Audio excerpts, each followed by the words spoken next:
It's cold out here in Virginia Beach, 31 degrees, wind blowing. Yeah, we don't want to go to the beach today. We don't? No, we don't. Think of that surf. You could go out there. The Polar Bear Club, I think, has done their thing, huh? Well, those people are crazy, but yeah, I know. More storms coming. It's unbelievable. It just there's one after the other. I think I read 4,000 records broken for cold around the country. Grief. I mean, it's been unbelievable. So if you've been cold where you are, take heart. A lot of other people are suffering with you.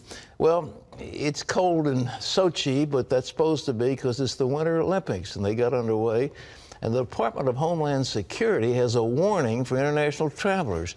Terrorists may try to use toothpaste tubes, can you believe that, filled with explosives to create a bomb. The games are being overshadowed by numerous threats of Islamic terrorism. Eric Stakelbeck brings us this disturbing report. You're looking at the so-called Ring of Steel, a massive security zone around the Sochi Olympic site stretching for some 1,500 miles and fortified by up to 70,000 Russian soldiers and federal security agents. These games are a huge stage for President Vladimir Putin to project Russia's strength to the world, and he has vowed to crack down hard on any potential threats. Sochi is located in Russia's North Caucasus region, only 300 miles from Islamic terrorist hotspots like Chechnya and Dagestan. Linked to al-Qaeda, jihadists in these two areas want to break away from Mother Russia and form an Islamic emirate. They've carried out countless attacks against Russian interests over the past decade plus, and now they're threatening to strike the Olympics. In recent weeks, authorities in and around Sochi have been on the lookout for so-called Black Widows, female suicide bombers from Chechnya and Dagestan who have a deadly track record. The threats are clearly on the minds of Americans. A Pew Research poll showed that some 44% of Americans think that holding the Olympics in Sochi is a mistake. For now, though, some U.S. athletes don't seem too worried. I know there have been a lot of concerns with security, but I'm not concerned. I think the organizing committee has done an amazing job of making sure everybody is safe. I feel very safe here. One potential problem? With all the security focused around Sochi, some analysts have warned that terrorists could strike other Russian cities during the Games. Eric Stakelbeck, CBN News. Well, Eric is with us now from Washington. Eric, I understand they're spending an incredible $55 billion on these games. It's unprecedented, and yet they've got all these problems. What do you think? Yeah, Pat, these games are way over budget, number one. Look, I think the main problem here is Sochi, where these Olympics are being held.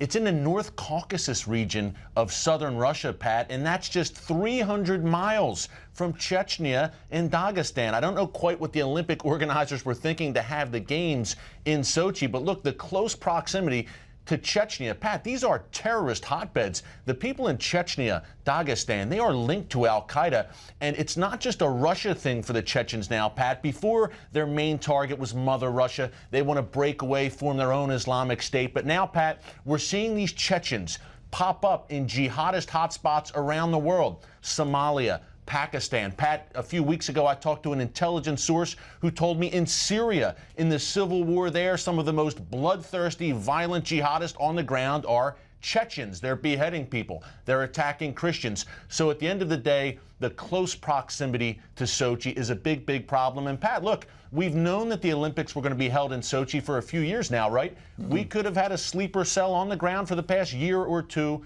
preparing. Very dangerous stuff. Eric, what about these so-called Black Widows? Is that for real, or is that just something from fiction? Pat, this is all too real. We have seen these Black Widows from, again, Chechnya and Dagestan, these terror hotbeds in southern Russia. Basically, Pat, these are women. These are female suicide bombers. Now, their husbands were terrorists who've been killed by Russian security services. So these Black Widows want revenge. And Pat, for them, it's personal. Not only are they ideological fanatics, but they are avenging their dead husbands. We've seen them carry out several deadly attacks all over Russia, Pat. And by the way, the thing about the Black Widows is they're not going to have the Islamic garb on. They're going to wear jeans and a t-shirt, and they're female. They blend right into the civilian population. You're not necessarily looking at a Caucasian woman as your typical terrorist, so that's a big advantage for them, Pat. And according to reports, there may be some of these black widows already on the ground in and around Sochi. Well, look at this toothpaste. What do you put in a toothpaste tube that can blow somebody up? I mean, what kind of explosive goes into those things? Pat, that's a great question. We've seen so many of these unique plots. We've had shoe bombers. We've had underwear bombers. We've had a plot back in 2006, a major plot involving fluids and containers. So I'm not sure exactly what explosive device you can get in there, but these terrorists are very ingenious in an evil, diabolical way, Pat, when it comes up to new methods to harm people. And apparently another interesting wrinkle to that story, Pat, about this warning from the Department of Homeland Security.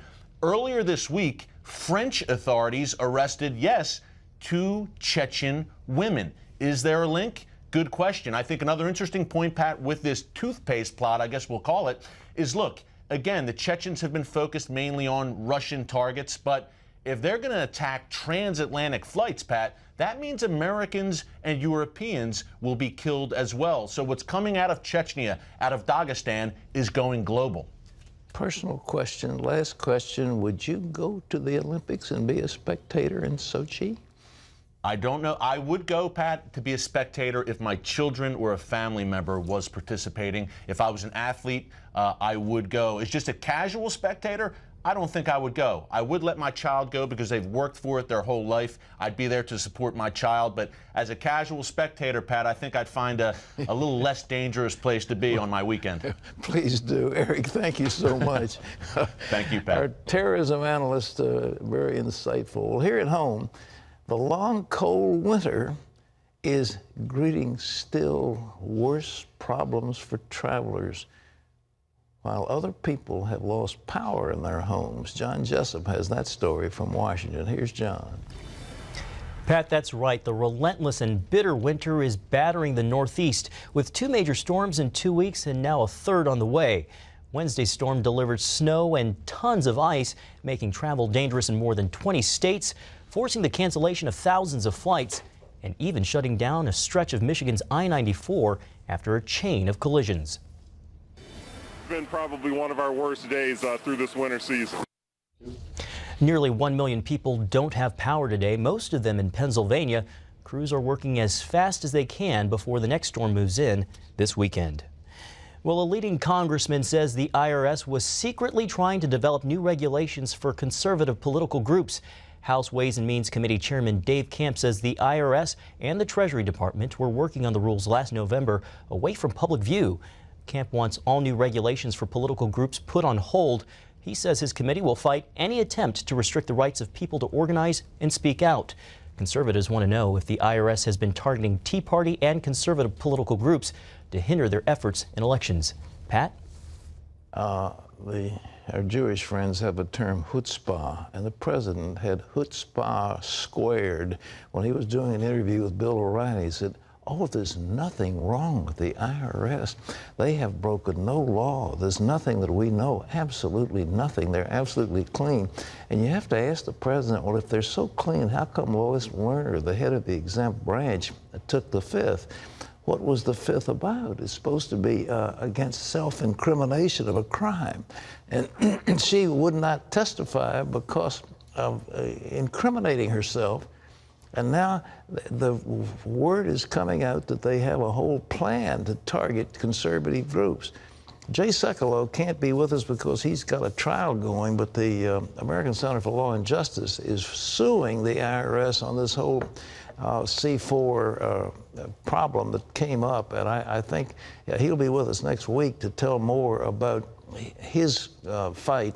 But he's getting documents, and in a court, they've got to turn over stuff that they might not even turn over to congressional committees. So you'll get the full story, and he's going after him tooth and toenail. John. Pat, the decision by CVS to stop selling cigarettes and other tobacco products could have ripple effects, like putting pressure on other stores to stop selling tobacco as well. CVS is the nation's 2nd largest drugstore chain, and its CEO says the company decided it couldn't keep selling cigarettes in stores that also provide health care. CVS has been working to team up with hospital groups and doctors to help patients. Other large drugstore chains like Walgreens and Rite Aid also sell tobacco products.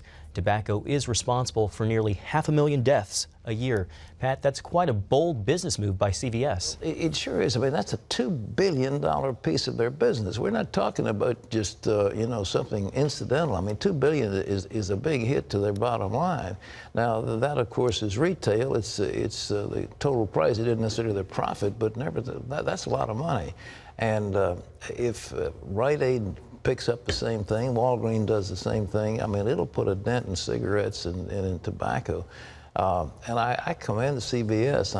I just think it's an excellent move, but boy, it's one of those things that definitely is going to hit their bottom line and hit their pocketbook, and that's very courageous. The Syrian civil war is having an horrific effect on children there. A United Nations report says government forces have tortured, maimed, and sexually abused children. And rebels have recruited kids for combat, even using them as human shields. The report estimates at least 10,000 children have died since the conflict began back in March of 2011. UN Secretary General Ban Ki-moon urges the two sides to work to protect the lives of children. Gay marriage is now legal in Scotland despite opposition from the Church of Scotland and the Scottish Catholic Church. The Parliament overwhelmingly approved the bill that allows same-sex couples to wed later this year. The law does not require religious groups to perform gay weddings if they are opposed. The measure passed by a vote of 105 to 18. Remember, you can always get the latest from CBN News by going to our website, cbnnews.com.